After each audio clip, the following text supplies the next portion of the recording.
Gereja-gereja udah tutup, gereja beralih fungsi, gereja jadi pasar, gereja jadi bioskop, bahkan ada gereja jadi masjid di Amerika, Eropa, Australia. Silakan. Assalamualaikum warahmatullahi wabarakatuh. Waalaikumsalam warahmatullahi wabarakatuh.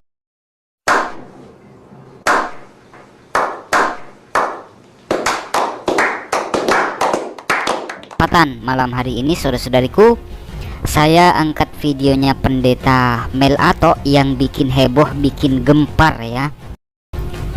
Entah apa maksud dan tujuan daripada Pendeta Mel Ato di video ini.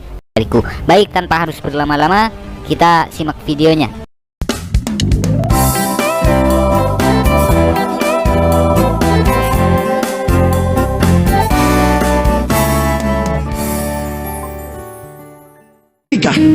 Gereja-gereja udah tutup, gereja beralih fungsi, gereja jadi pasar, gereja jadi bioskop, bahkan ada gereja jadi masjid di Amerika, Eropa, Australia. Silakan.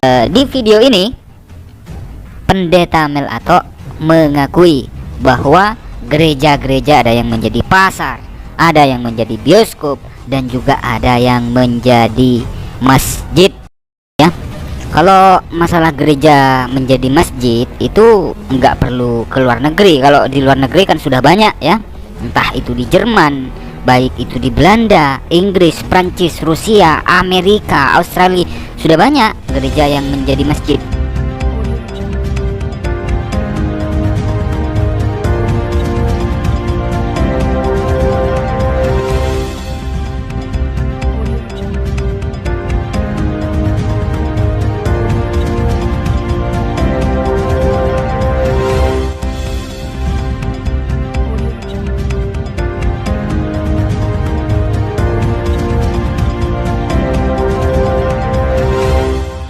Beberapa bulan yang lalu juga di dalam negeri, setelah itu di Klaten ya, gereja itu diubah menjadi Masjid Isa Al-Masih.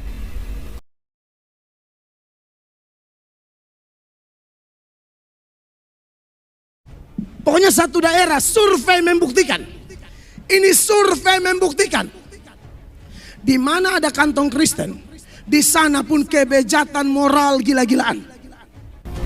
Nih, survei membuktikan, kata Pendeta Mel Ato loh ya, di mana ada kantong Kristen, di situ moral kebejatan gila-gilaan. Di mana ada kantong Kristen, Anda survei. Cek di penjara, penghuni penjara lebih banyak agama apa? Paling banyak Kristen. Yang korupsi Kristen, yang selingkuh Kristen, yang tipu uang pembangunan gereja Kristen. Saya tidak tahu maksud dan tujuan daripada Pendeta Mel Ato ini berkhotbah seperti itu, saudara-saudariku. Tapi kalau kita komparasikan dengan pernyataan Pendeta Benny Solihin, ini agak nyambung ya, nyambung saudara-saudariku. Coba kita simak ya. Saudara yang dikasih Tuhan, banyak gereja di Jerman telah kosong, terpaksa ditutup karena tidak ada jemaat yang datang lagi. Banyak gereja di Jerman udah pada tutup, kosong gitu ya, karena tidak ada yang datang lagi. Bagaimana di Inggris? Saudara, koresponden dari koresponden agama dari Daily Telegraph London menuliskan bahwa hari ini penduduk Inggris yang pergi ke gereja di hari Minggu hanya 2%. Hanya 2%, saudara. Diramalkan pada tahun 2040 gereja di Inggris akan punah. Hal yang sama diramalkan juga di Belanda, saudara. 2040 akan punah.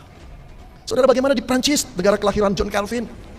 Jumlah ateis, orang yang tidak percaya Tuhan dan tidak mau tahu tentang agama, terus meningkat. Hari ini jumlahnya 31% dari penduduk Prancis sendiri. Apa yang dikatakan oleh Pendeta Mel Ato nyambung ya dengan apa yang dikatakan oleh Pendeta Benny Solihin. Bahkan menurut beliau, Pendeta Benny Solihin diramalkan tahun 2040 gereja-gereja di Inggris dan gereja-gereja di Belanda akan punah. Ini merupakan suatu kekhawatiran dari bapak-bapak gereja. Hal ini juga menjadi kekhawatiran bagi umat Islam juga, di mana agama Kristen sudah mulai terkikis dan menghilang. pasti agama Islam juga akan menemui ancaman seperti itu jika para umatnya, jika orang-orang yang beragama sudah tidak lagi menghiraukan agamanya.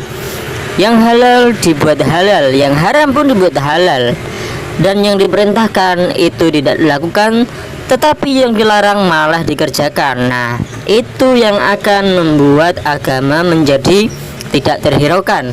Contohnya, para pastor melegalkan LGBT, itu juga sangat berbahaya. Itu dapat menjadikan orang-orang apatis terhadap agama, bahwa semuanya boleh begitu. Nanti Pak Kiai juga akan seperti itu, akan menghalalkan sesuatu yang dilarang juga. Itu juga akan menjadikan orang-orang beranggapan bahwa semua agama itu enak ya, bisa ngapa-ngapain, tidak ada aturan, jadi bisa melakukan semuanya. Jadi pesan saya, ini kita harus mawas diri, berhati-hati, harus menjalankan sesuai dengan aturan agama masing-masing. Ya, demikian yang dapat saya sampaikan. Assalamualaikum warahmatullahi wabarakatuh.